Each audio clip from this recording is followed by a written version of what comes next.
क्या किया उसने खजाने का बरगद के पेड़ के नीचे, जब उसे मिला भूतिया खजाना। आइए दोस्तों, पढ़ते हैं आज एक ऐसी स्टोरी जिसमें भगवान नहीं, भूत ने दिया खजाना। आइए तो सुनते हैं ये स्टोरी। कहते जब भी देता देता छप्पर फाड़ के, पर ये जो देने वाला है वह ईश्वर की ओर इशारा करता है। पर आपको पता है क्या कि अगर कोई भूत भी अति प्रसन्न हो जाए तो वह भी मालदार बना देता है। जी हाँ दोस्तों, आज हम बात कर रहे हैं एक ऐसे भूत की जिसने एक घूम घूम कर मूंगफली और गुड़ धनिये से बनी छोटी छोटी लड्डू के आकार की खाने की चीज बेचने वाले पर इतना प्रसन्न हुआ कि उसे मालदार बना दिया। आखिर क्यों और कैसे, आइए इस कहानी को आगे बढ़ाते हैं ताकि इन रहस्यों से पर्दा उठ सके।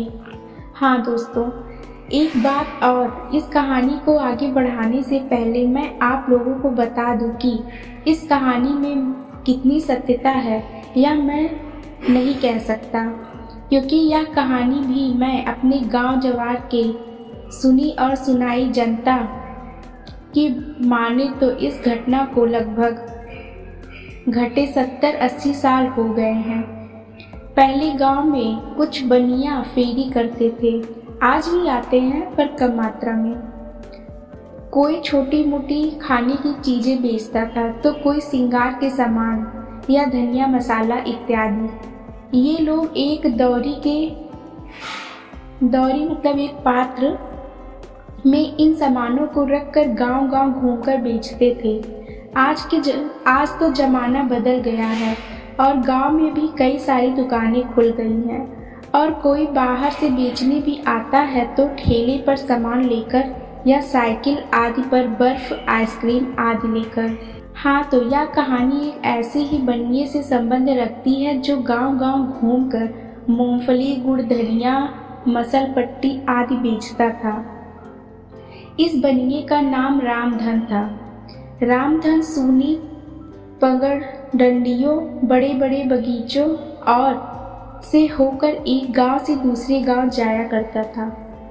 रामधन रोज सुबह सुबह मूंगफली, गुड़, धनिया आदि अपने दौरी में रखता और किसी दूसरे गांव में निकल जाता। एक गांव से दूसरे गांव होते हुए मूंगफली, गुड़, धनिया बेचते हुए वह तिजहरिया या कभी कभी शाम को अपने गांव वापस आता।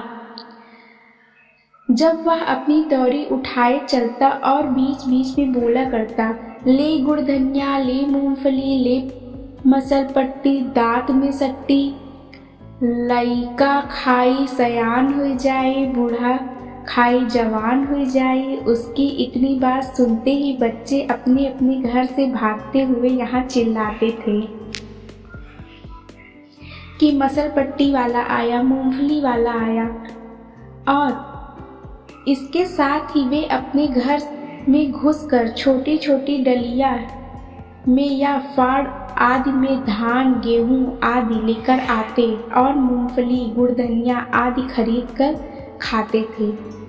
एक दिन की बात है, गर्मी का मौसम था और दोपहर का समय। लू इतनी तेज चल रही थी कि लोग अपने घरों में ही दुबके थे। इसी समय रामधन अपने सिर पर दौरी उठाए हमारे गांव के पास के गांव में खेतों मेड़ों से होकर चला। कहीं कहीं तो इन मेड़ों के दोनों तरफ 2-2 बीघा केवल गन्ने के खेत ही रहते थे और अकेले इन मेड़ों से गुजरने में बहुत डर लगता था।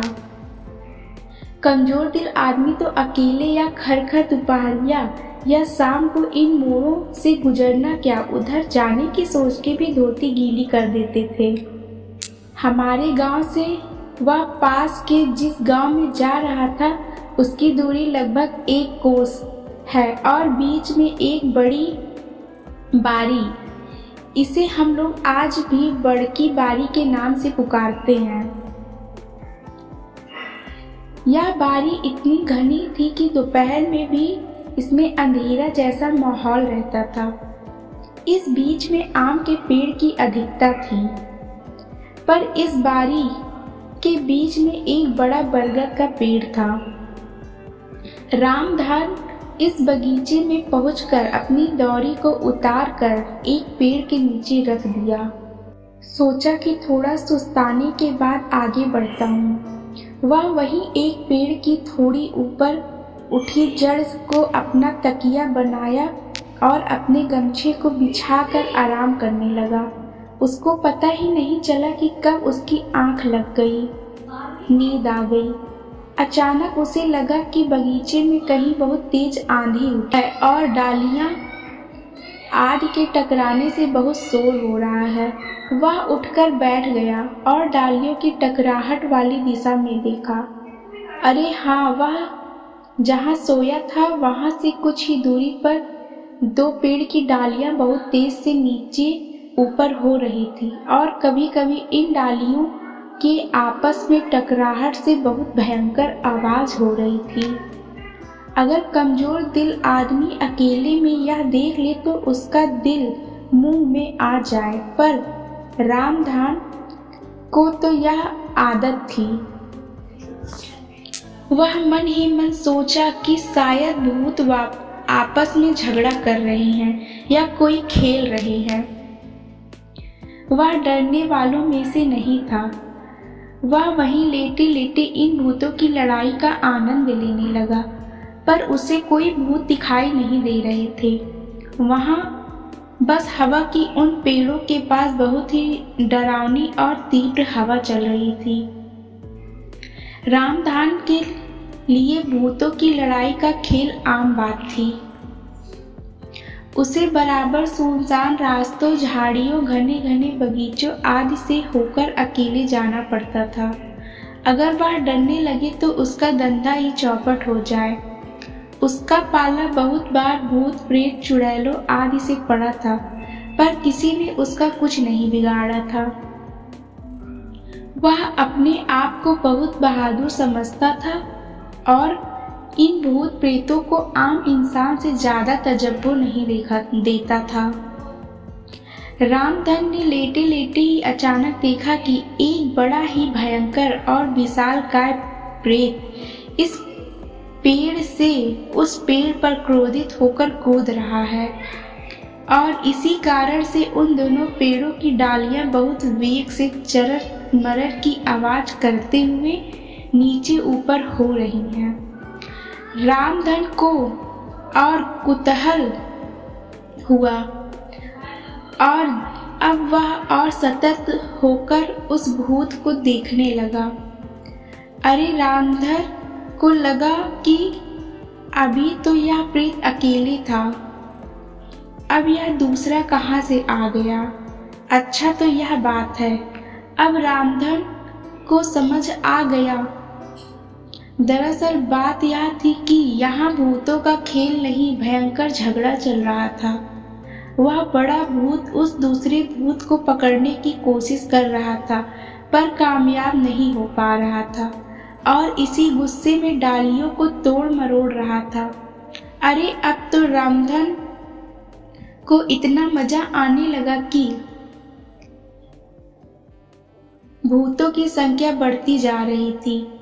अभी तक ये भूत अदृश्य थे, अब एक एक करके दृश्य होते जा रहे थे और रामधन के लिए सबसे बड़ी बात यह थी कि आज तक उसका पाला जितने भूत, प्रेत, चुड़ैलों आदि से पड़ा था उसमें काफी समानता थी, पर आज जो भूत प्रेत एक एक कर प्रकट हो रहे थे उनमें काफी असमानता थी। वे एक से बढ़कर एक विकराल थे। किसी किसी की सूरत तो बहुत ही डरावनी थी। रामधन को एक ऐसी भूतनी दिखी जिसके 2 सर और 3 पैर थे। उसके नाक नहीं थे और उसकी आंखें भी एक थी और एक भी मुंह के नीचे। रामधन अब उठकर बैठ चुका था और भूतों से लड़ने की प्रक्रिया भी बहुत तेज हो चुकी थी। भूत एक दूसरे के जान के प्यासे हो गए थे। इन भूतों की लड़ाई में कई डालियां भी टूट चुकी थीं और उस बगीचे में बवंडर उठ गया था। अंत में रामधन ने देखा कि एक विकराल बड़े भूत ने एक कमजोर भूत को पकड़ लिया है और बेतहाशा उसे मारे जा रहा है। अब धीरे धीरे करके अदृश्य भूत भी होते जा रहे थे। अब वहाँ वही केवल 3 टांग वाली भूतनी ही बची थी और एक भयंकर विकराल भूत। अब रामधन की उठा, क्योंकि इन भूतों की लड़ाई में लगभग उसके 1 घंटे निकल चुके थे। रामधन ने ज्यों ही अपनी दौरी उठाना चाहा, वह उठ ही नहीं पा रही थी। रामधन को लगा कि अचानक यह दौरी इतनी भारी क्यों हो गई। उसने दोबारा कोशिश की और फिर तिबारा, पर दौरी नहीं उठी। वह पसीने से पूरा नहा गया और किसी अनिष्ट की शंका से कांप गया। उसने मन ही मन हनुमान जी का नाम लिया, पर आज उसे क्या हो गया वह समझ नहीं पा रहा था। आज तक तो वह कभी डरा नहीं था, पर आज उसे डर सताने लगा। उसके पूरे शरीर में एक कपकपी सी उठ रही थी और उसके सारे रोए तीर जैसे एकदम खड़े हो गए थे। अचानक उसे एक बगीचे में किसी के चलने की आवाज सुनाई दी। ऐसा लग रहा था कि कोई मदमस्त हाथी की चाल में उसके चारों तरफ बढ़ रहा है।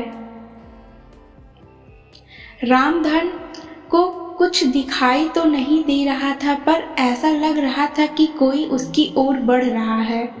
उसके पैर के नीचे आकर सूखी पत्तियां चरर मरर कर रही थीं। अब रामधन ने थोड़ा हिम्मत से काम लिया और भागना उचित नहीं समझा।